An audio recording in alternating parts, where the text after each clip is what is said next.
El interés demostrado.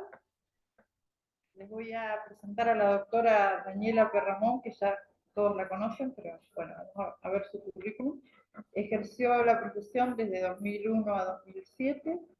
Fue secretaria de la Cámara de Trabajo Sala 2 de General Roca desde diciembre de 2007 a 2013. Fue jueza sustituta del juzgado de familia número 11 de Roca desde diciembre de 2013 a febrero de 2015, a lo que yo agrego que fue una de las primeras sentencias en las que la doctora le explicó a la persona sobre la que había recaído la sentencia el alcance en términos llanos, o sea que fue una adelantada. Fue secretaria de la Cámara de Trabajo Sala 2 de febrero de 2015 a 2020 y en la actualidad es jueza de la Cámara Segunda del Trabajo de General Roca desde febrero de 2020.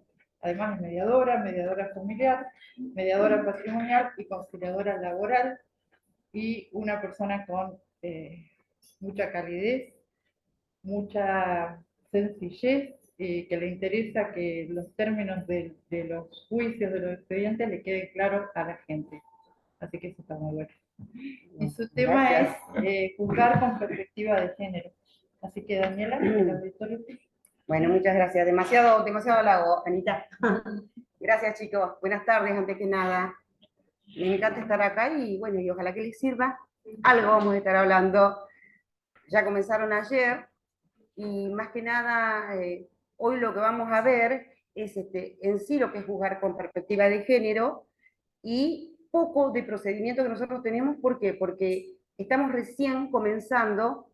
Acá tengo justo al secretario de la Cámara de Inercia, al doctor Barcellini, ¿no es cierto? Estamos recién comenzando con este tipo de denuncias de violencia. Las hemos tenido recién a partir del año pasado. Y de pronto tuvimos que comenzar a hacernos cargo de una cámara laboral de este tipo de denuncias, sin tener ningún tipo de capacitación ni nada absolutamente, y bueno, lo hicimos y lo vamos manejando como podemos. Entonces, esa poca experiencia que tenemos es transmitirla ahora en este momento. A ver, ¿qué significa? Me explicaron cómo era correr esto ahí, sí, ya lo sé. ¿Qué significa en sí concretamente juzgar con perspectiva de género? ¿Qué es lo que nos tenemos que preguntar? Y primero que nada, ¿qué tipo de fuero es el que tiene que juzgar con perspectiva de género? ¿Hay un fuero específico para eso? ¿Fuero de familia? ¿O fuero civil? ¿O fuero penal? Todos los fueros, absolutamente todos los fueros, tenemos que juzgar con perspectiva de género. Ahora bien, lógicamente se va a ver visibilizado más en un fuero de familia, en un fuero penal también. En un fuero laboral es en el que menos se puede llegar a ver visibilizado. De hecho, comenzamos el año pasado con este tipo de denuncias por violencias a la mujer, pero es diferente juzgar con perspectiva de género, ¿no es cierto?, que la violencia, las denuncias de violencia contra la mujer. Por eso es que todos los fueros, absolutamente todos los fueros y de todas las instancias, debemos jugar con perspectiva de género. Y es un mandato obligatorio para todos los jueces de todas las instancias, y que debemos cumplirlo. En este momento debemos cumplirlo sí o sí. Y en todo tipo de sentencias se puede aplicar la perspectiva de género. Indicio, ¿no es cierto?, que nos lleva a eso. En sí es esto simplemente, es aplicar la normativa sobre la igualdad y la no discriminación, ya sea en razón de sexo o género, tanto en el procedimiento que se lleva adelante como en la sentencia, en el dictado de la sentencia. En todo momento se debe aplicar la perspectiva de género. En el procedimiento, ¿de qué forma lo podemos hacer? Evitando la revictimización, que lamentablemente es algo que sucede muy a menudo. Sucede muy a menudo, sobre todo por falta de conocimiento. No se conoce la normativa que protege a una víctima de violencia de género. Y la persona tampoco, que es víctima, que denuncia, tampoco conoce la normativa. Entonces, como que se lleva adelante la revictimización. En sí, ¿qué es la revictimización? Es volver a hacer reiterar a la persona un hecho que es innecesario. Ya está, suficiente. Hizo su denuncia, llegó a exponer lo que le estaba pasando. Si vemos que no es necesario, ya tenemos una denuncia, no volvérsela a hacer repetir. ¿Sí? Y en la sentencia, ¿de qué forma podemos, es lo más importante, aplicar la perspectiva de género? Desarrollando un tacto o una destreza para detectar esas acciones justas o discriminantes. En hechos, sobre todo, y el derecho, lógicamente el derecho se debe conocer, el juez debe conocer el derecho, pero en los hechos sobre todo, es detectar, tener esas habilidades para ver alguna situación injusta que está sucediendo en ese momento y poder fallar con perspectiva de género. Acá está la explicación de cuando se revictimiza. Una de las explicaciones puede ser por una reiteración de un hecho sobre el daño que ha sufrido innecesario, absolutamente innecesario, inconducente, o también cuando se estigmatiza a la persona, ya sea por una orientación sexual, por el modo de vida, cuando se viola su privacidad, por la nacionalidad. Es muy habitual que que se discrimine por la nacionalidad. Y en este caso nosotros tenemos nacionalidades muy cercanas, acá sobre todo a la persona, el ciudadano chileno, ¿no es cierto? Se lo discrimina muchísimo. ¿Cuáles son las herramientas que deberíamos utilizar para poder juzgar con perspectiva de género? Primero, desarrollar estas habilidades que les contaba yo, ese tacto, esa destreza que tenemos que tener para poder identificar esa situación que en principio vemos como normal. Vemos como normal porque venimos de un sistema patriarcal, años y años, hemos sido criados, todos, absolutamente todos, y se siguen repitiendo estas conductas en un sistema patriarcal. Entonces es muy habitual, ¿no es cierto?, que veamos como normal una situación que en realidad no lo es. Y si tenemos una mirada de perspectiva de género, vamos a darnos cuenta que no es normal esa situación. Entonces hay que detectar, hay que tener esa sensibilidad, esa empatía, ponerme en el lugar del otro para poder detectar y descubrir esa realidad que está viviendo. Identificar estereotipos, algo que pareciera tan sencillo, pero no es tan sencillo. Identificar el estereotipo, ese mandato, esa premisa que tenemos. El hombre debe ser de tal forma, la mujer debe ser de tal otra. Ese estereotipo que va formando el género, ese estereotipo me va formando el género, me limita, me discrimina, y seguramente lo hacemos sin intención. Por ejemplo, decimos, las mujeres normalmente han tenido instinto maternal, entonces las mujeres son las que se van a quedar en la casa al cuidado de los hijos. O el hombre es el proveedor, ¿no es cierto?, del alimento, es el que debe llevar el dinero al hogar. Ese es un estereotipo, porque podría ser... ¿Se escucha bien? No, no, anda, no. La traigo a Víctor. Sí. No, hola, ahora. No. No, es que me parece que hoy lo había apagado. ¿Te acuerdas, Victoria? Lo apagó, creo. De ahí no. Yo sé que lo apagó hoy, Victoria. No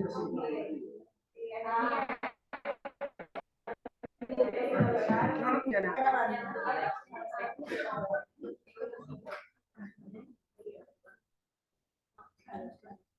Si hablo más fuerte, ¿se escucha? Grito, me paro. Me paro arriba de la mesa y se escucha. Voy a gritar. Voy a gritar. Sí, voy a gritar entre tanto. Voy a gritar. Sí, sí, sí. Me autorizaron a gritar, entonces voy a gritar. ¿Se escucha ahí? Victoria viene para que yo no grite. Pero si hablo fuerte por eso. Ah, de ahí es que lo había apagado. Cuando lo mueva, mover la cabeza. Ya te la. Sí, sí. Pero para que no acopla, ¿ves? ¿Ahí se escucha? No, estamos en el mismo. ¿Ahí? Ahí sí. ¿Ahí se escucha? Sí.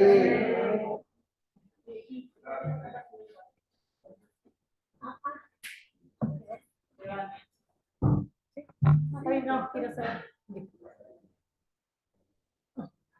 Ah, ¿estás grabando?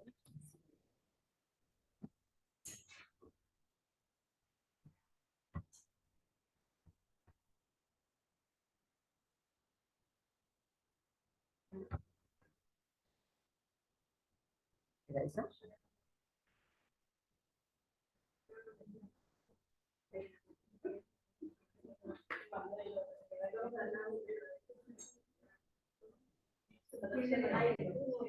En esa estábamos, ¿no? En esa termina, bien, perfecto. Gracias, Vicky. Bien, entonces estamos hablando de las herramientas a utilizar a los fines de poder juzgar con perspectiva de género. Y dijimos que es, en primer lugar, ¿no es cierto?, ese tacto, esa sensibilidad para poder detectar una situación que en principio creemos que es normal y que no lo es. Lo vemos como natural. Hay que dejar de apartarnos de eso de que es natural, salirnos. ¿De qué? Del estereotipo, de lo que nos viene marcado, que nos dice, el varón tiene que hacer tal cosa, la mujer tiene que hacer tal otra. Y comienza a identificarse sexo y género, que no es lo mismo, que no es lo mismo. El hombre proveedor, la mujer instinto maternal. Y si un juez no juzgara con perspectiva de género, no utilizara lo que es una obligación que tenemos todos, diría, en un supuesto, en una sentencia de familia, una mujer que se va de la casa, ¿no es cierto?, va a ser juzgada seguramente de una manera mucho más dura que el varón, porque ha dejado a los hijos. Y como dice, la mujer es la que debe quedarse al cuidado de los hijos, está muy mal que una mujer abandone la casa. Cuando no es así, cuando no es así, hay que verlo de otra forma, de otra mirada. Entonces tenemos que detectar esas situaciones, sacarlas del estereotipo, ¿sí? Identificar los papeles o roles asignados a cada persona.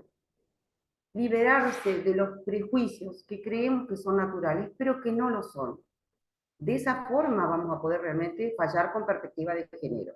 Y es algo que tenemos que tener en cuenta toda la sociedad. Toda la sociedad se debe comportar de esa manera. Toda la sociedad debe conocer la normativa y sobre todo las personas que están implicadas. Es una obligación de todos. Es un mandato constitucional y convencional, pero sobre todo es una obligación de los jueces, porque somos los que vamos a decidir sobre las vidas de las personas. Y si no jugamos con perspectiva de género, no aplicamos el derecho internacional, el derecho constitucional y convencional, si no lo aplicamos de oficio, vamos a estar fallando mal, de una manera injusta. Entonces, lo primero que tenemos que hacer es simplemente, para evitar la discriminación, la desigualdad, que es lo que separa y que genera violencia, tenemos que detectar estas situaciones, que son las que pueden estarlo provocando. Nada más que eso. Conocer la normativa y aplicarla en los hechos. Acá tenemos la diferencia de sexo y género, que normalmente se ha confundido. Se ha identificado tanto que realmente creemos que es así. Pero el sexo simplemente es lo biológico, lo que me identifica a la persona cuando nace, al niño o a la niña, nada más que lo biológico. El género es la construcción social. Esa construcción social va a estar dada a través de estos estereotipos que lo van conformando el hombre proveedor, la mujer instinto maternal, la niña juega con muñeca y se viste de rosa. El niño juega con camiones, con soldaditos de guerra y se viste de celeste. El niño no puede llorar. La niña tiene que ser delicada. La niña no tiene que jugar a lo bruto, como se decía siempre. No, la niña tiene que ser delicada. ¿Por qué?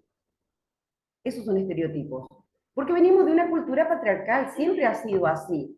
Eso es lo que tenemos que comenzar a deconstruir, porque esos estereotipos son los que nos están generando violencia entre los humanos.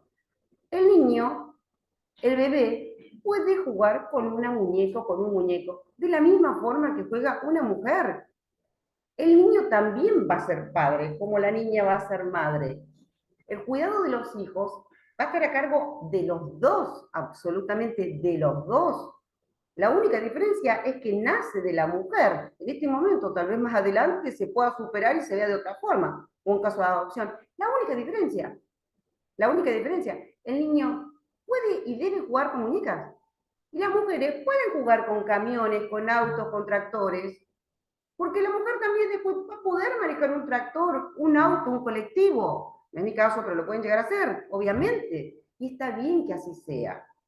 Está bien que así sea. Los hombres con soldaditos.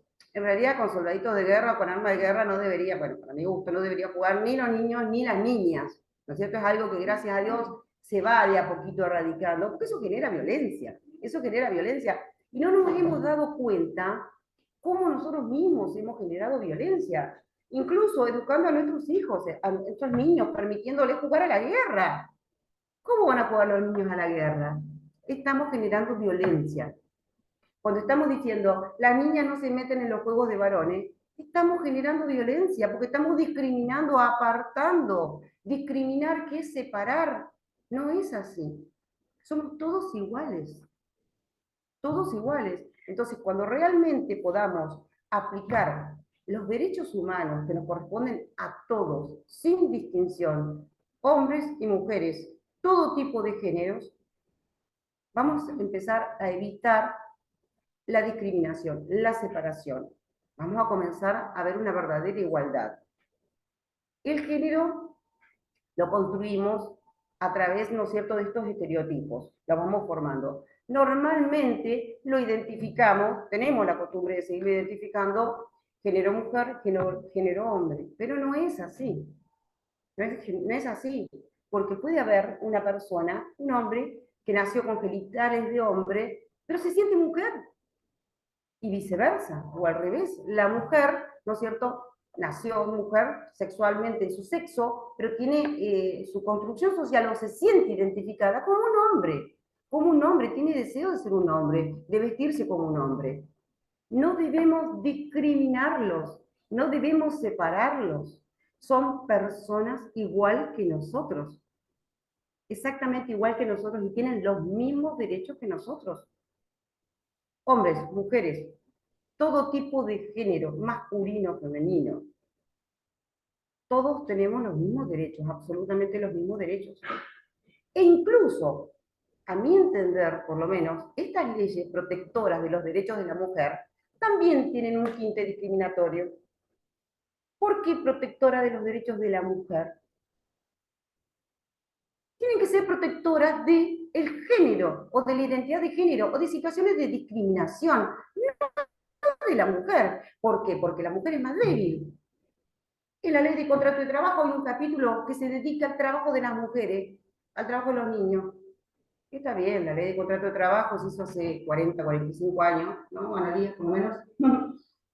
Pero ahora ya no. La protección del matrimonio no debe ser exclusiva de la mujer. El hombre también. El hombre también puede ser despedido por matrimonio. ¿Y por qué vamos a aplicar, no es cierto, el año de indemnización para la mujer, para seguirla protegiendo? La protejo y no la estoy discriminando en definitiva. Si al hombre también lo puedo proteger de la misma forma. Entonces tenemos que abrir todos la cabeza, todos, los jueces, las personas, los abogados, los legisladores, todo el común de la gente, y empezar a ver las cosas de otra forma, de otra mirada. Que no haya leyes específicas para un grupo y leyes específicas para otro. Leyes para los bisexuales, leyes para los homosexuales, matrimonio igualitario, somos todos iguales. Partamos de que somos todos iguales. Hombres o mujeres somos todos iguales. Y si nos identificamos con un sexo que fue diferente al que nacimos, ¿sí?, somos iguales que otras personas, es lo mismo y debemos respetarnos. Los hombres pueden llorar, deben llorar, tienen los mismos sentimientos que una mujer. ¿Por qué el hombre no debe llorar? Y así nos criaron, y seguramente seguimos criando nosotros así a nuestros hijos. Pensamos que lo hace más fuerte, no llorar. No es así, todo lo contrario. Está demostrando un sentimiento de la misma forma que lo puede demostrar una mujer. Entonces, si una mujer puede llorar, ¿por qué un hombre no puede llorar? Un hombre quiere jugar con una muñeca, que juegue con una muñeca. Un hombre se quiere vestir de rosado o ponerse un vestido, que se lo ponga. ¿Cuál es el problema? ¿Cuál es el problema? Debería ser así. Pero bueno, gracias a Dios está habiendo, ¿no es cierto?, un cambio generacional. Creo que en algún momento se va a llegar a esto, de que no haya diferencias o distinciones. Hace unos días, hace un mes más o menos, viajamos al Bolsón, donde vive la hija menor de mi esposo, y ahí está el nietito más chiquito. Y salimos en un momento determinado, en ese momento tenía 5 años, y cómo nos enseñó.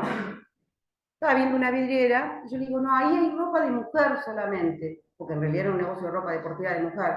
Y me dice, ¿por qué tiene que haber negocios de ropa de mujer y otros negocios de ropa de hombre? Es lo mismo, todos lo podemos poner lo mismo. Y tenía razón, pero siguen habiendo negocios de ropa deportiva de mujeres, otros negocios de ropa deportiva de hombres. No tiene que ser así. Tenemos que empezar a deconstruir esos mandatos que nosotros tenemos impuestos y escuchar a los más niños, a los más jóvenes, que seguramente nos van a enseñar. Los jóvenes de hoy, los adolescentes de hoy, ¿cómo nos enseñan? ¿Cómo nos enseñan? Nos están marcando cuando nosotros estamos discriminando, no nos damos cuenta y discriminamos, no lo hacemos con intención. Entonces, si nos están marcando, tenemos que decir, tienes razón, no se dice más esto. No me voy a burlar más de una persona así. No es mi caso, pero puede suceder. Si hay una persona, ¿no es cierto?, que tiene algún inconveniente, suficiente, ya está, lo puedo llegar a tener ese inconveniente yo después. Entonces escuchemos a los menores, escuchemos a los niños, respetémoslos y enseñémosles de esa manera. De a poco así vamos a ir erradicando la discriminación. Bueno, y ahora vamos a hablar de lo más específico que es violencia laboral. La perspectiva de género, cómo jugar con perspectiva de género, esto es para todos los fueros y todas las instancias, había dicho. Lo específico es laboral. Entonces, ¿cuál vendría a ser la violencia laboral y cómo puedo aplicarla en este caso concreto? ¿Y de qué manera? La ley marco, que es la que se aplica, ¿no es cierto?, la 26485 y en Río Negro tenemos la 4650, habla de la violencia contra la mujer, otra vez, violencia contra la mujer, y cómo erradicar y prevenir la violencia contra la mujer en todos los ámbitos, absolutamente en todos los ámbitos. Uno de ellos es el laboral, pero tenemos en todos los ámbitos. El institucional, por ejemplo, el deportivo, en un ámbito de una escuela, en todos los ámbitos. Entonces nosotros, cada fuero se va a tener que dedicar al ámbito suyo. En este caso es en el ámbito laboral. ¿Existe la violencia laboral? Sí, existe, muchísimo, muchísimo. Gracias a Dios cada vez menos, pero existe y sigue existiendo la violencia laboral. ¿De qué forma se manifiesta? Bueno, en principio dijimos, violencia, ¿qué es? Discriminar, separo. Violento a una persona cuando la separo, la discrimino de otro que es igual. ¿De qué manera? Entonces discrimino a las mujeres de los ámbitos de los trabajos, tanto trabajo público como privado, ya sea dependiente del Estado, ¿no es cierto?, o cualquier institución privada donde apliquemos la LST. La discriminación la voy a hacer, o voy a violentar en el acceso al empleo, ahí voy a estar violentando a la mujer en el acceso al empleo, por un lado. Por otro lado, en el ascenso, las mujeres no van a tener las mismas oportunidades de ascenso que un hombre, otra vez volvemos a la discriminación, en la estabilidad, en la permanencia, o a la vez exigiéndole requisitos como para que la propia mujer, ¿no es cierto?, sea parte de ese lugar. Requisitos como referido al estado civil o a la maternidad. ¿Cuántos trabajos las mujeres no dicen que son casadas? Precisamente para no sufrir la represalia de ser echadas de trabajo. ¿Cuántas mujeres no dicen que tienen hijos? No pueden decir que tienen hijos. Y si hablan en algún momento por teléfono, lo tienen que hacer pasar por un sobrinito, ese niñito, o un amiguito. No dicen que tienen hijos precisamente para no ser despedidas. ¿Por qué? Porque es un requisito que se ha puesto comúnmente. Se ha puesto comúnmente el matrimonio, pensando que el matrimonio podría llegar a ser un obstáculo para la mujer, y no lo puede ser de la misma forma para el hombre, o para ninguno de los dos, o para ninguno de los dos. Entonces, de esa forma estamos violentando. Si le pedimos, aunque parezca una locura, pero es cierto, un test de embarazo. Hay muchas mujeres que para contratarla le piden test de embarazo. Eso es violencia, estoy violentando. Simplemente con exigir un requisito de test de embarazo, estoy violentando. Primero porque ese requisito, lógicamente, no se lo voy a pedir al hombre. Pero el hombre también puede estar transitando un embarazo si su mujer está embarazada, su novia está embarazada o su pareja está embarazada. Lo mismo. Pero se lo pido a la mujer y a la que voy a castigar es a la mujer. No dándole el trabajo, la castigo a la mujer, la violento a la mujer. Evitando que ascienda, la castigo a la mujer. Muchas empresas, tanto en el ámbito público como en privado, y eso lo habrán escuchado ustedes, Prefieren contratar hombres o mujeres grandes. ¿Para qué? Para que no se queden embarazadas, que no estén en la edad fértil, porque después viene la licencia. Eso está pésimo. Es horroroso eso. Pero ¿a quién discriminó? A la mujer. Porque dicen, no voy a contratar a una mujer porque puede llegar a quedar embarazada si está en la edad fértil, y después le tengo que dar la licencia. ¿Cómo podemos llegar a evitar que suceda eso? Por ejemplo, bueno, vos que pertenecías al Poder Judicial de Río Negro, Analía, en el Poder Judicial de Río Negro y en la provincia de Río Negro tenemos una ley que es de maternidad, paternidad y nacimiento. Esa es en el Poder Judicial específicamente. 6 meses como en toda la provincia de Río Negro, ¿no es cierto? La licencia por maternidad, pero acá no se llama maternidad, se llama paternidad también, o licencia por nacimiento. La mujer tiene la obligación de tomársela 30 días antes o puede acortarlo a 15 días antes del parto, en caso justificado, pero por lo general sucede. El resto del tiempo, normalmente la mujer se va a tomar 15 días después del parto o un mes, el resto del tiempo puede pactar y otorgarle la licencia a su concubino, a su novio, a su pareja. Entonces es una licencia por paternidad y ella vuelve a trabajar, porque va a ser el hombre en este caso el que se va a quedar al cuidado del niño. Esa es una forma, esa es una forma, ¿no es cierto?, de erradicar la discriminación. Entonces, de esta forma le vamos a estar diciendo a los empleadores que no contratan mujeres en edad fértil porque tienen riesgo de que vaya a quedar embarazada y después tienen que tomar la licencia 3 meses, 6 meses, depende del tipo de organismo. Si saben que la licencia se la van a tener que conceder tanto a hombres como a mujeres o a cualquiera de los dos, porque es optativo, en este caso es optativo para la mujer. Si quiere la puede seguir teniendo ella, pero si se la quiere dar a su cónyuge, ¿no es cierto? Ella renuncia obviamente a la licencia y la va a tener el cónyuge. Así que ya sabes, Nachita, a vos te conviene. Entonces, de esa forma, no hay discriminación. En el caso que no optara por conceder la licencia a su novio, a su cónyuge, a su pareja, o a la persona del mismo sexo, ¿no es cierto?, pero que esté ejerciendo el rol de padre, sí se le otorgan 15 días corrido de licencia por paternidad. En el régimen agrario también, aunque parezca mentira, hay un régimen de licencia por paternidad, pero prácticamente en ningún otro lugar hay licencia por paternidad. Y que se puede optar, tal vez yo no lo conozco y ustedes sí lo conozcan, pero que se puede optar y otorgarle a la mujer la licencia, no sé si hay otro régimen. Yo no lo conozco, pero seguro que hay. Y ojalá que empiecen todos así, de esta forma. Entonces, los legisladores esto lo tienen que escuchar. Infinidad de proyectos que están Y cajoneados. que quedan ahí inútilmente, porque seguramente ha habido de estos, pero infinitos proyectos. Y ha quedado ahí, cuando es algo que es tan importante y no se ha visto el final. No se ha visto el final, porque en realidad no es solamente otorgar la licencia al conviviente, al marido o al que fuera. Es evitar que se sigan despidiendo a mujeres o que no se contraten mujeres para que no les tengan que otorgar la licencia por maternidad. Entonces es importantísimo, pero lamentablemente no se ha visto de esa manera. Bueno, ojalá, ¿no es cierto?, todos nosotros pregonemos para que comiencen a instituirse este tipo de licencia, y es tan sencillo hacerlo. Es más, a los propios empresarios les va a convenir muchísimo, les va a convenir muchísimo en algunos aspectos. Y si no les conviene, y bueno, lo lamento, va a tener que ser así, porque tiene que ser así. Tipos de violencia, estamos hablando de violencia laboral, tipos de violencia. Dijimos, bueno, violencia, ¿no es cierto?, en la contratación, en el ascenso, en la estabilidad, ¿de qué manera? ¿Qué tipos de violencia? ¿Cómo lo puedo ver? La violencia, el abuso de poder, finalidad, exclusión, sometimiento del otro.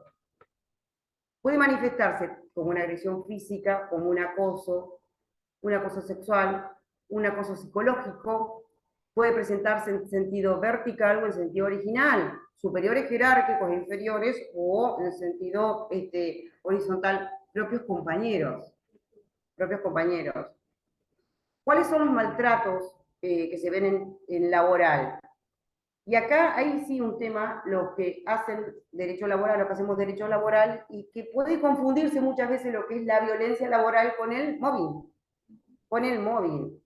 Y seguramente en algún aspecto tocan los dos, ¿sí? Pero la violencia más que nada es un acto. Es un acto de violencia, de agresión, de querer someter a otra persona, de querer ejercer mi poder, o de alguna forma hostigarla. Y el mobbing, por lo general, es una seguidilla de actos, con un fin muy específico. El mobbing es como que puede llegar a pasar más desapercibido, por eso es más difícil ver el mobbing. Y por ahí puede llegar a haber otro objetivo en el mobbing o el mismo. En sí, el que ejerce mobbing es un violento, es un psicópata, igual que el que ejerce cualquier acto de violencia, ya sea laboral o en el ámbito doméstico o en cualquier ámbito. Es un psicópata, estamos frente a un psicópata, el que ejerce mobbing, el que ejerce violencia, de cualquier tipo. ¿Sí? Pueden llegar a tener, pero otro tipo de finalidades. La paz hace pasar más desapercibida el mobbing que la violencia. La violencia es como que es más fácil detectar, aunque no tan fácil, porque puede llegar a estar, ¿no es cierto?, disfrazada. Por eso hay que tener este tacto, esta habilidad para detectar estas situaciones. ¿Cómo se da? Bueno, dijimos, ¿no es cierto?, a través de la hostigación, la amenaza, violencia psicológica, intimidación, hostigamiento, acoso, diferentes motivos. Se da el acoso sexual, el acoso laboral, el acoso psicológico, y se da mucho. Y en laboral lo que más vemos es el mobbing. Lo que más vemos en laboral es el mobbing. ¿Y cómo podemos prevenir estos signos de violencia? Violencia y mobbing, en materia laboral. Violencia contra la mujer en el trabajo, pero a mí me gusta agregarle contra el hombre también en el trabajo, porque también se puede dar el mobbing, obviamente. Normalmente estas situaciones se dan siempre en mayor grado hacia la mujer. Hacia la mujer siempre se la ha sentido como el ser más débil, y además la propia mujer, al no conocer los derechos que tiene, ¿no es cierto?, también se considera que está en una situación más débil y también no está propiciando, ¿no es cierto?, ser violentada, pero es como que se siente, es así, responsable de que se ejerce violencia hacia ella. Pero el mobbing también se puede ejercer sobre los varones. El acoso sexual también se puede ejercer sobre los varones. Y es cada vez más habitual este tipo de situaciones. Entonces, como que en el laboral podemos llegar a detectar, y por eso yo hablo tanto violencia contra la mujer, también la veo la violencia contra el hombre. Entonces, puede ser que en otro fuero, en familia o en penal, se vea diferente que en laboral. Pero en laboral es, ¿o no, Nachito? Es bastante más detectable y se puede llegar a dar tanto violencia contra la mujer como contra violencia contra el hombre. Es más raro que se denuncie. Y los pocos casos que hemos tenido de violencia, que digo que les comentaba, que comenzaron el año pasado, pero el año pasado habremos tenido entre 5 y 8, y este año como mucho eran 10, ¿no es cierto? 10 casos, nada más. Son los únicos casos que hemos tenido, sí han sido todos contra mujeres. En estos casos, o sea, mujeres que vienen a violentar, ¿no es cierto?, al agresor. Y también en este caso el agresor siempre ha sido un hombre, de sexo hombre. Bien. Esto es importantísimo entonces. ¿Cómo prevenimos la violencia? ¿Qué es lo que hay que hacer? Es adoptar una actitud clara y positiva. Esa actitud clara y positiva la tenemos que tener todos. Simplemente con eso, con tener una actitud clara y positiva, vamos a evitar la violencia. Primero que nada el empresario, el empleador, el que la tiene que tener. Y después todos, las mujeres o el hombre que está sufriendo una situación de móvil o de violencia, tiene que conocerlo para poder defenderse, tiene que conocer sus derechos, tiene que conocer la normativa. Aquí hablo de actitudes positivas, tales como, puede haber muchísimas otras más, y mientras más haya mejor. Fomentar la igualdad de género. Desde el primer momento, fomentar la igualdad de género. Y género me estoy refiriendo a la persona que se siente hombre, a la persona que se siente mujer, al bisexual, al transexual, a todos absolutamente. Igualdad de género debe haber siempre en los ámbitos laborales. Es una prioridad, debe ser una prioridad empresarial. Es más, deberían tener las empresas carteles colgados. Propiciamos la igualdad de género en todas las empresas, en todas las instituciones públicas o privadas. Partimos de una modalidad empresarial. ¿Eso qué es? Una actitud positiva, clara. Acá, en esta empresa, no se admite la discriminación. Considerar y partir de la tolerancia cero ante la violencia contra la mujer en el trabajo. Esto es fundamental. Tolerancia cero. ¿Qué significa? Cero tolerancia. Donde haya un mínimo indicio de violencia, se radica directamente.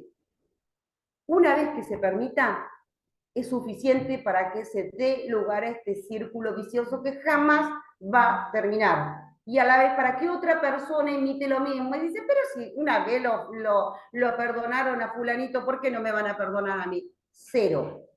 Cero tolerancia.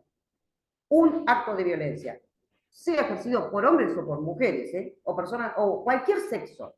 Cero tolerancia. No puede perdonarse ningún tipo de actitud. Reconocer y actuar, esto es importantísimo, chicos, para apoyar a los empleados de riesgo de abuso doméstico.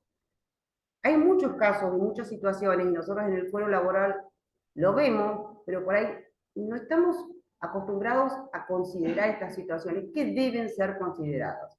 Una persona que viene violentada de su hogar es un ser muy sensible. Tenemos que detectar que esa persona no está en buena situación. Si nosotros podemos detectar y proteger a esa persona, todos tenemos que detectar, no solamente los jueces, los secretarios, los funcionarios, todos, absolutamente todos, los compañeros de trabajo, y venir y avisar a uno que llega a tener jerarquía superior, está pasando tal cosa con su lemita, está pasando tal otra, a Laurita le pasa esto. Es fundamental involucrarse. ¿Y este involucrarse qué significa? ¿Meterse en la vida de otro? No, en absoluto. Protegerte. Protegerte. Tengo un ser que está sensible porque está siendo sujeto de violencia en la casa. Entonces yo tengo que detectar esta situación. De esa forma también voy a poder evitar la violencia laboral. ¿Por qué la voy a poder evitar? Porque el sujeto violento aprovecha y detecta estas situaciones para seguir en este círculo que comenzó en el hogar. Entonces va a aprovechar esta situación de vulnerabilidad de la víctima para seguir violentándola. Si nosotros detectamos una situación de violencia doméstica, vamos a empezar a evitar este tipo de situaciones. Tolerancia cero, actitudes claras y positivas. ¿Sí? Ayudar, detectar situaciones cuando hay violencia doméstica para poder proteger a la víctima. Conocer fuentes bibliográficas, ¿esto cómo se saca, Analía? Y se me acá.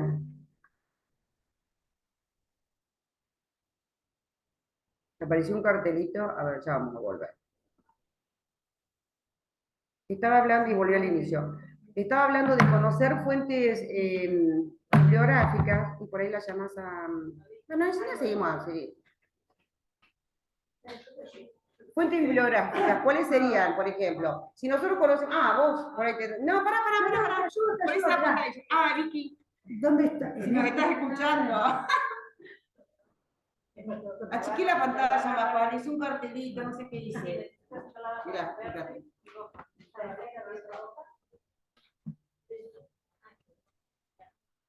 Bien.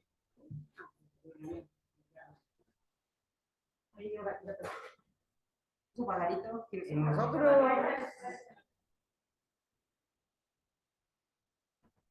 Estamos hablando, chicos, de conocer las fuentes bibliográficas. ¿A qué nos referimos? Precisamente a conocer este derecho internacional, este derecho convencional, constitucional, derecho interno, que nos protege, que nos puede proteger y mucho. Si no conocemos los derechos que tenemos, no, vuelve a aparecer mal, los derechos que tenemos que respetar,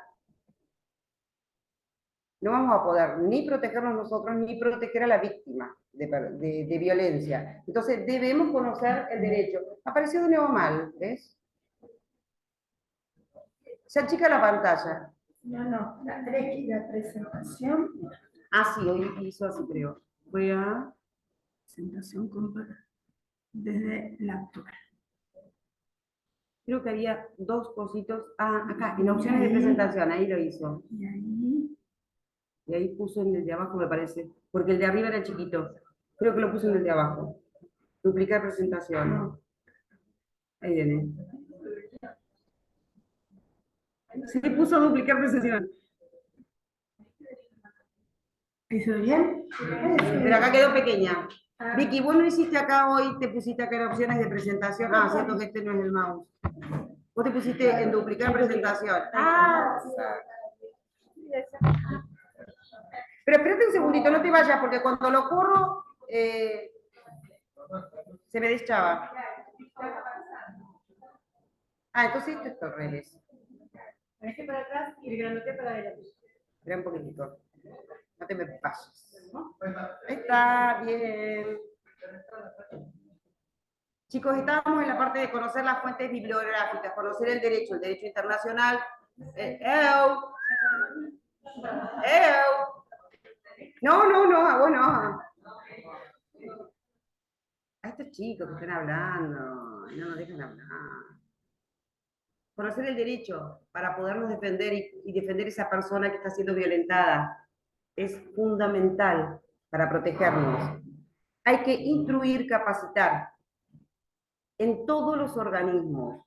Se está comenzando de a poco ahora, están comenzando a formar protocolos de actuación y a partir de ahí los organismos están empezando a dictar y a hacer cursos obligatorios. En el Poder Judicial lo tenemos, estos cursos obligatorios.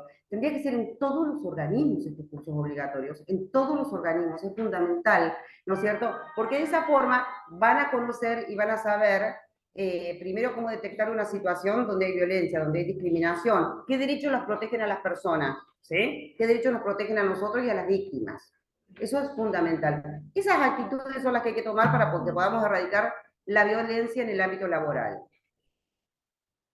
¿Qué derechos laborales? Y acá tiene que ver mucho la legislación que nosotros tenemos. Tiene una víctima de violencia de género, que por lo general las mujeres, valga la redundancia, no lo saben. Derecho a recibir el asesoramiento jurídico gratuito. La denuncia por violencia se hace de manera gratuita y la mujer puede llegar, porque en este caso la ley 4650 y la 26485 se refiere a mujeres, ¿sí? La mujer puede requerir a buscar un abogado gratuito. En el foro laboral, en el foro nuestro, no tenemos un cuerpo de asesores gratuitos, pero cuando nos van con una denuncia y no tienen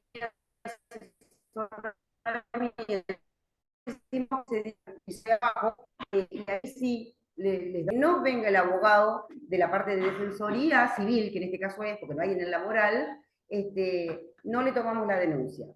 No lo saben eso por lo general. Primero, no podemos tomar la denuncia si no hay patrocinio jurídico. Siempre es obligatorio el patrocinio jurídico. Y a la vez tiene que ser gratuito.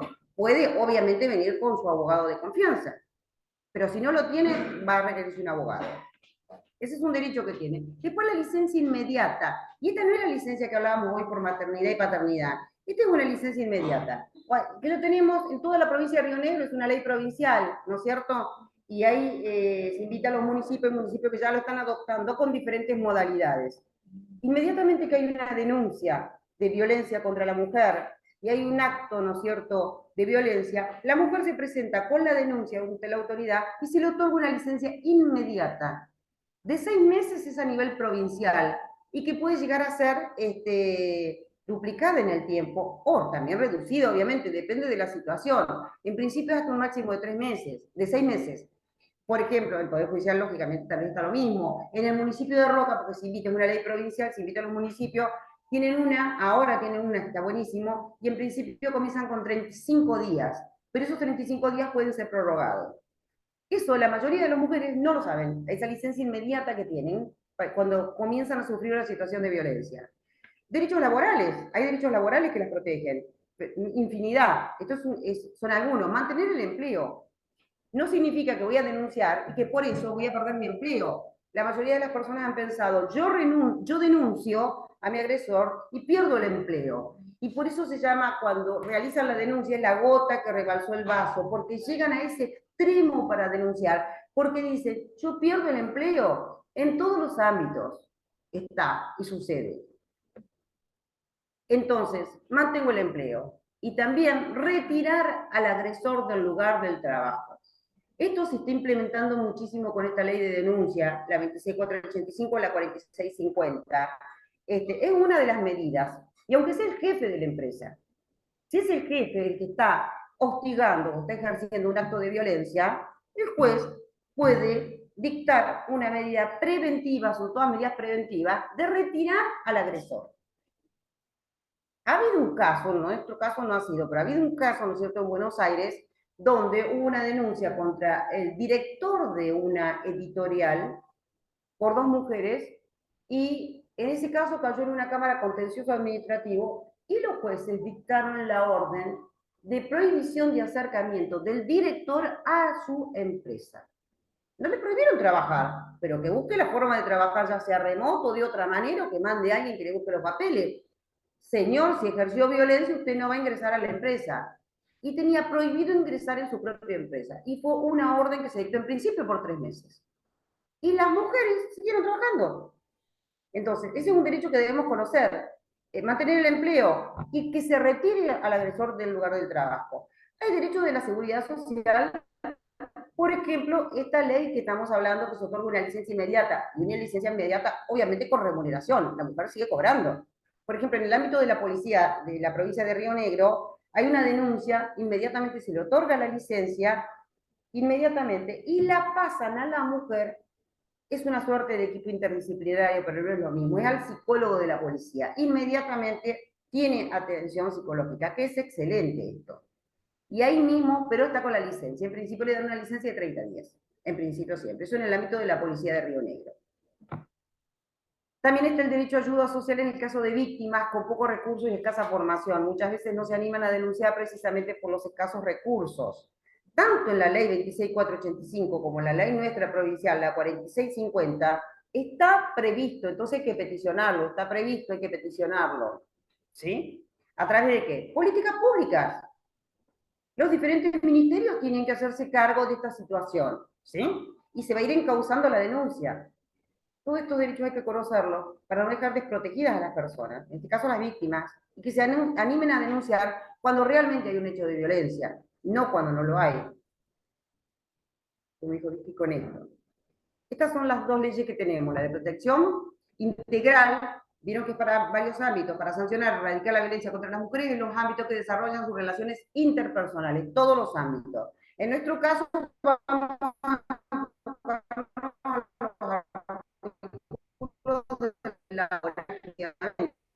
en el artículo de las modalidades, que ya habíamos dicho lo que se entiende por violencia, la forma en que se manifiestan los distintos tipos de violencia contra las mujeres en los diferentes ámbitos. Quedan comprendidas la violencia laboral contra las mujeres, aquella que discrimina a las mujeres en los ámbitos de trabajo. Esta ley provincial, la 4650, es exactamente idéntica, hasta el mismo articulado tiene que la ley nacional. O sea que hablar de una es hablar de la otra.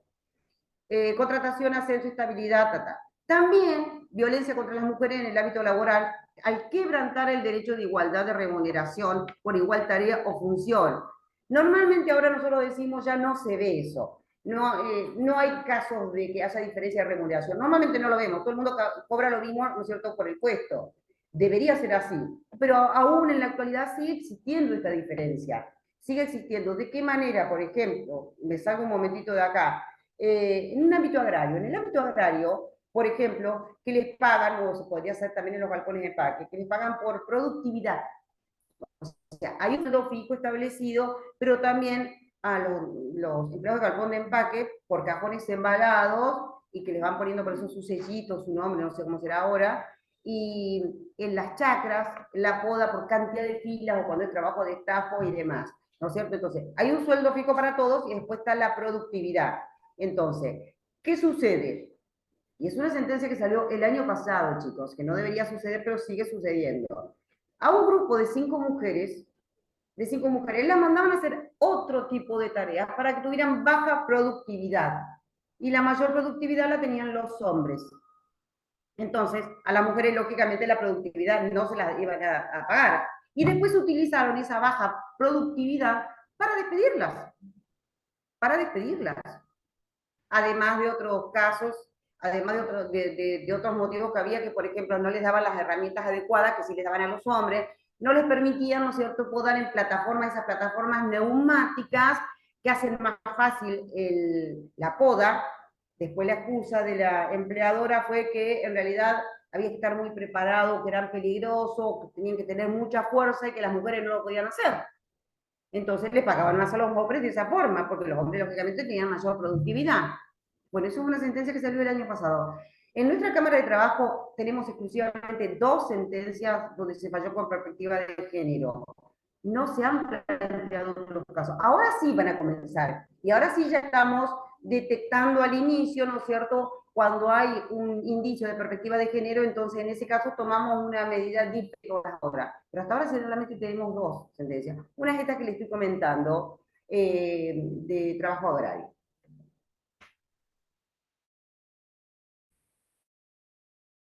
Lo que habíamos estado hablando, el procedimiento será gratuito y sumarísimo. El proceso sumarísimo, ¿qué significa? Lo sabrán todos ustedes, es inmediato, rápido, inmediato. Si estamos frente a una situación de violencia, no podemos someter a la persona a un proceso ordinario, de ninguna forma. Sumarísimo, inmediato, ya, ya. Igual que un amparo, igual, o más rápido.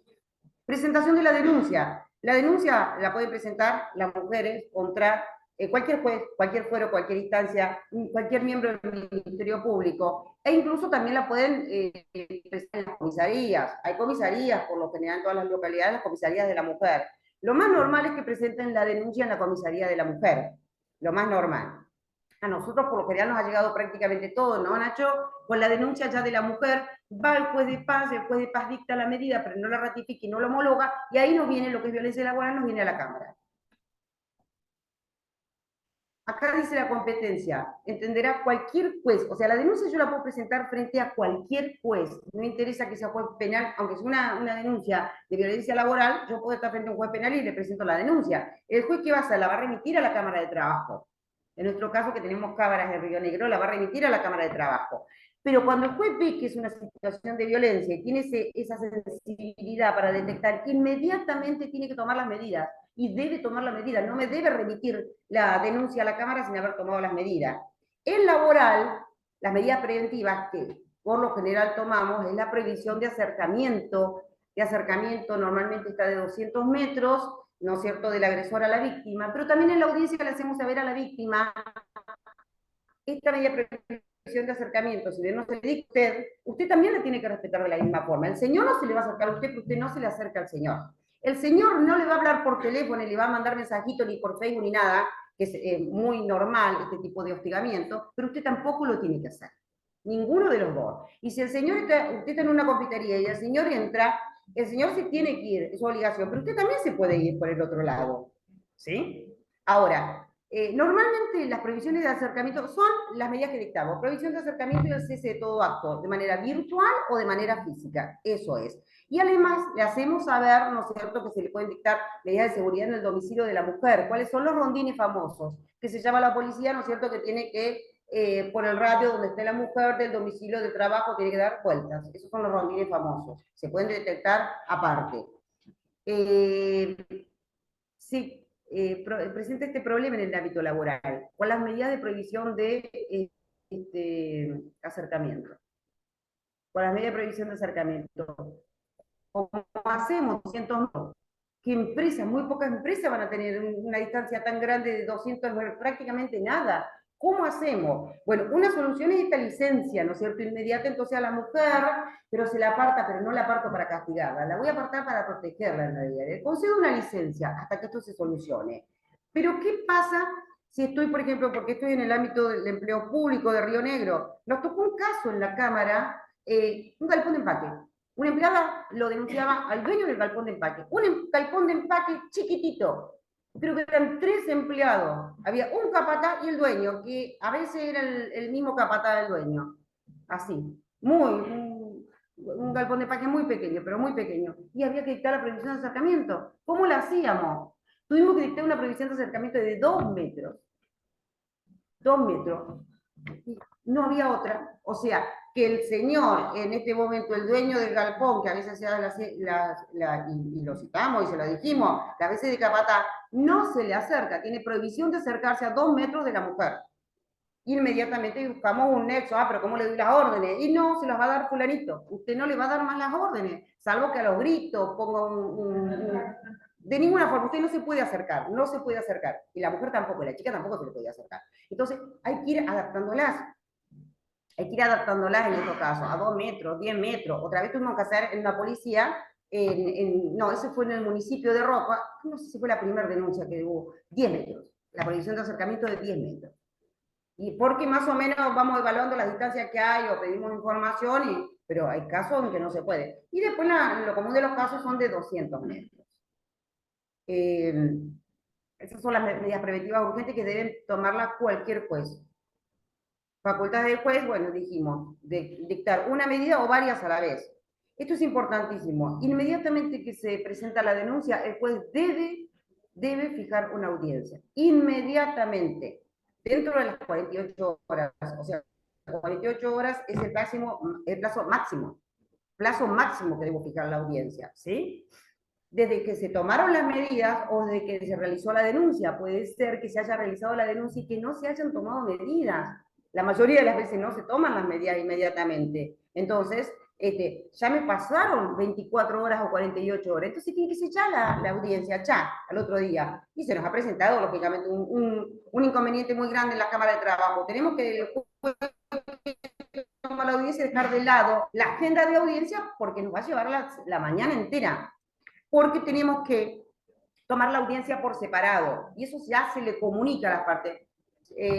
Eso ya se le comunica a la parte que tenemos que tomar la audiencia por separado. Citamos por un lado a la mujer a una hora determinada, viene sin patrocinio, tiene que ir a buscar asesoramiento, eso demora un tiempito. Por otro lado, al hombre se lo hace pasar por un lugar al señor, por un lugar a la mujer, jamás puede haber contacto. El juez personalmente tiene que tomar la denuncia, tomar la audiencia. ¿Por qué? O se le van a hacer la denuncia. ¿Por qué? Porque es el juez que supuestamente tiene que estar más entrenado para jugar con perspectiva de género, ¿no es cierto? Y poder detectar, ¿no es cierto?, estas situaciones de discriminación. Supuestamente es para eso. No significa que va a ser siempre la persona más entrenada o capacitada. Seguramente va a haber otras personas que están mucho más capacitadas, pero debería ser así. ¿Sí?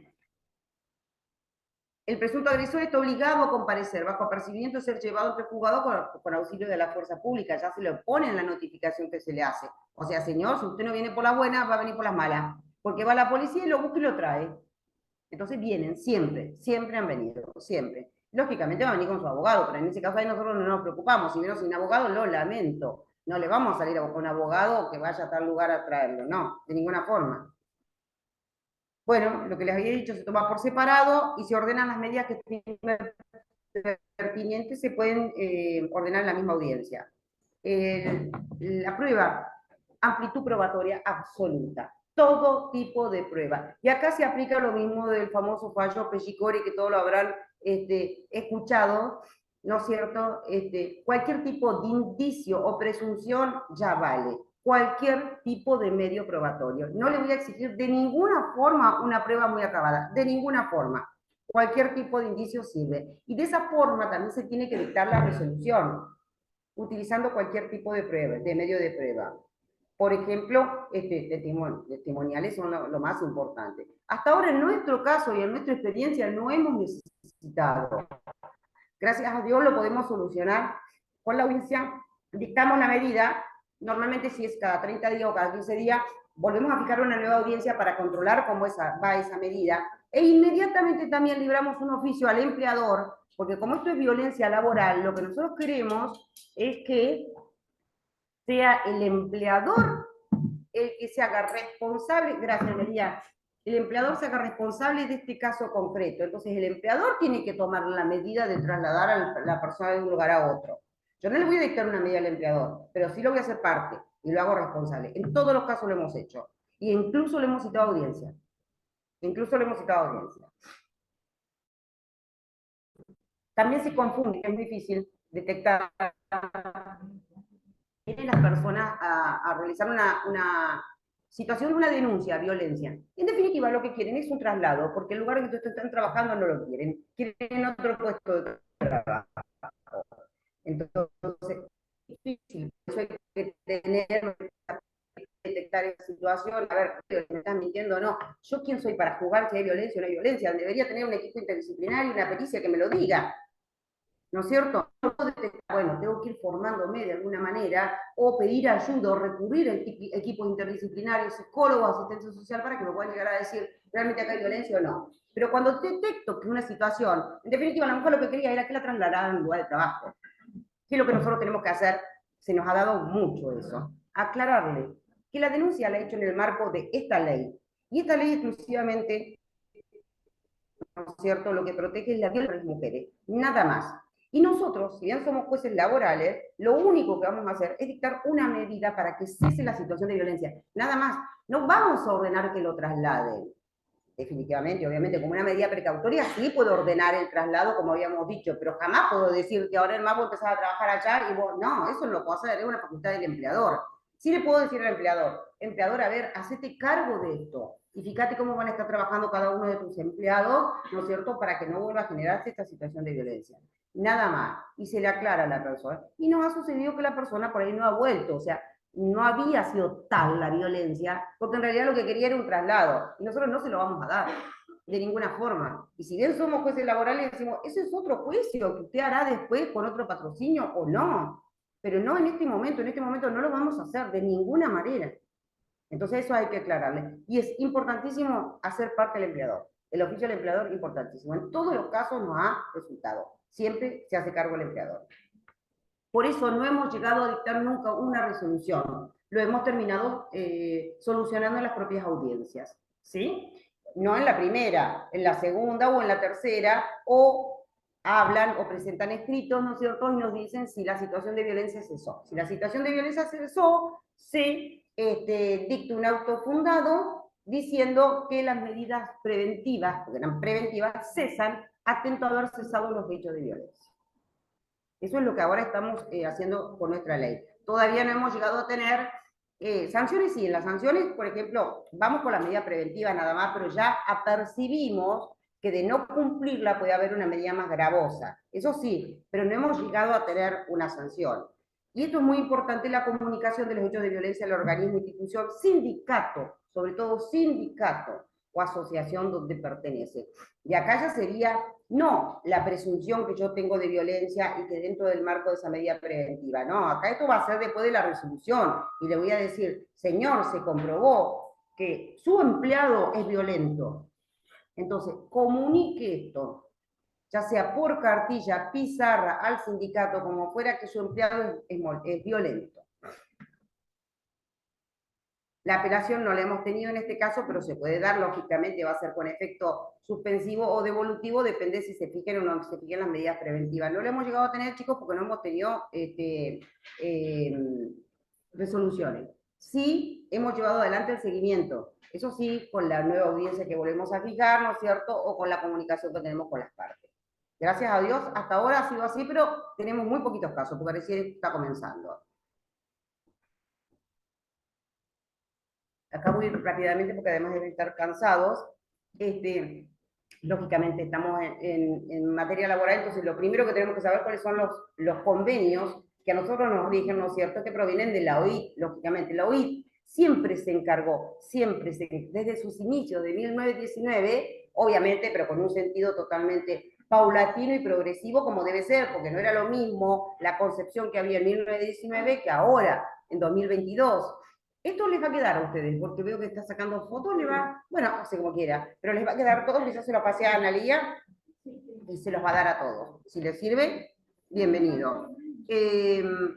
Entonces, con un sentido evolutivo, siempre tuvo en mira la protección de estos derechos, la no discriminación y la igualdad. Entonces, sabemos, ¿no es cierto?, que en materia laboral, en nuestro fuero laboral, nos protegen todos estos tratados de la OIT. En este caso, y la mayoría, hay otros tratados importantes específicamente que se refieren a lo que es el derecho laboral. Estos tratados, a excepción de algún que otro, que es el 95, que es el del salario, que todos lo conocerán, no pertenecen al grupo de los tratados del artículo 75, inciso 22 de la Constitución. Por ende, no tienen la jerarquía constitucional, pero eso no significa que tengan menor jerarquía o que no sirvan en absoluto. Son supralegales, siempre son supralegales, pero son infraconstitucionales. ¿Son obligatorios? Sí, son obligatorios siempre. Sean operativos o no sean operativos. Van a ser operativos cuando hayan sido ratificados por el Poder Ejecutivo. Y si no han sido ratificados, van a ser programáticos, pero van a ser obligatorios, sí van a ser obligatorios también. Todas sus disposiciones van a ser obligatorias. Y la Argentina, simplemente por ser miembro de la OIT, tiene obligación de respetar todas las normativas que surgen de los convenios de la OIT, todas las normativas, aunque no haya ratificado un convenio o una convención. Entonces tenemos que saber la importancia y lo que nos dicen todos estos convenios de la OIT, que son importantísimos, cómo han ido evolucionando a la vez que fue evolucionando el empleo. Ahora estamos en un momento en que ya es muy difícil pensar les dije, casos aislados, la diferencia de remuneración, por lo general siempre pero antes no era así. Antes la mujer no tenía derecho ni siquiera a trabajar, y cuando comenzaron los derechos de las mujeres a trabajar, y después a que tenga la misma remuneración que el hombre, todos tenemos que tener la misma remuneración, y después, ¿no es cierto?, el mismo tipo de jornada, era totalmente diferente antes. Entonces, ahí se va viendo cómo se ha ido progresando con estos convenios de la OIT en nuestro fuero. Y las recomendaciones lógicamente no es un convenio, ni una convención la recomendación, pero tiene una importancia altísima, porque la recomendación me va a servir de guía para poder interpretar ese convenio y esa normativa derivada del convenio. Entonces la guía de interpretación es fundamental y la debo respetar. Y acá, para que si es que les sirve, van a tener algunos de los convenios de la OIT, ¿no es cierto?, más o menos van en fecha. El convenio 100, ahí comienza la igualdad de la remuneración, la recomendación, miren la importancia de la recomendación, 90 igualdad de remuneración, el 111 no discriminación en el empleo, al igual que la recomendación 111, y después están sumados el grupo de los 8 convenios más importantes, ¿no es cierto?, que les decía de la OIT, la abolición del trabajo forzoso, los principios fundamentales, lo conocerán, de libertad sindical, los 28, 87 y demás, eso lo tienen ahí. Esto es importantísimo, siempre hay que verlo, el mandato de la OIT, estamos hablando de derecho laboral, pero este mandato siempre estuvo presente, ¿sí? Entre hombres y mujeres, igualdad, se vio proyectado en el 156, recomendación 165, que es cómo interpreto este convenio, el 183 y la recomendación 95 sobre protección de la maternidad, el mandato de la OIT respecto de, porque antes obviamente no podíamos ni siquiera pensar en una licencia por maternidad. Ahora sí estamos hablando de una licencia por maternidad y paternidad. O sea, ¿cómo hemos ido avanzando? Es increíble. Igualdad de género. 189, recomendación 201, ya vamos avanzando sobre el respeto de los principios fundamentales del trabajador doméstico. Realmente el trabajador doméstico recién hace muy poco tiempo ha comenzado a ser respetado, a tener legislación y a comenzar a tratárselo como que tiene derechos. Todos tenemos los mismos derechos, exactamente, un empleado doméstico o un jefe, ¿no es cierto?, de una editorial. Exactamente los mismos derechos. Ni siquiera tenían una legislación protectora, ni siquiera tenían eso. No tenían ART. Hasta hace muy poquito tiempo no tenían ART. Entonces el 189, ¿no es cierto?, hablaba del trabajador doméstico. Me encanta esa palabra, trabajador doméstico, porque puede haber un varón que sea trabajador doméstico, y no solamente las mujeres. Y el valioso aporte del convenio 190, que conocerán muchísimo en esta materia, la recomendación 206 sobre la eliminación de la violencia y el acoso en el mundo del trabajo. Legislación relacionada, para que lo tenga lo que le sirve, acá está la legislación que le hemos estado diciendo, 26485, la misma ley, nosotros que tenemos de 2009, la misma nuestra ley, la 4650 de Río Negro. El protocolo para la prevención de la violencia en el ámbito del Poder Judicial de Río Negro, es muy interesante ver el chicos los que pertenecen al ámbito de la justicia de Río Negro, ver ese protocolo, es muy interesante. La ley 5086 establece el régimen de licencia con goce de haberes para los agentes públicos femeninos, esto sí es femenino exclusivamente dentro del sector público provincial. La 5348 es el régimen de licencia por nacimiento, adopta las siguientes modalidades. Esta es la de paternidad, maternidad que le da los 6 meses y que pueden optar y dárselo al cónyuge, marido, concubino, novio. Protocolo para las actuaciones en situaciones de violencia contra las mujeres y o disidencia en el ámbito municipal de General Roca. Es interesantísimo, me encantó leer este protocolo, porque hasta ahora es lo único que vi que habla, porque siempre estamos hablando de protección contra la violencia contra las mujeres. En este protocolo me encantó leer que dice protección contra las mujeres o con aquella persona que se considere en el género mujer. O sea, protege también a todos. Bueno, hasta ahora no lo había leído en ningún lugar, eso me gustó. La 27548, que aprueba el convenio, el último, 190, de la eliminación de la violencia y el acoso en el mundo del trabajo, y adopción de la recomendación complementaria 206, conjuntamente con este convenio. Esta es alguna de la legislación relacionada específicamente a materia laboral, chicos. Bueno, si tienen alguna pregunta, espero que les haya gustado y que les haya servido.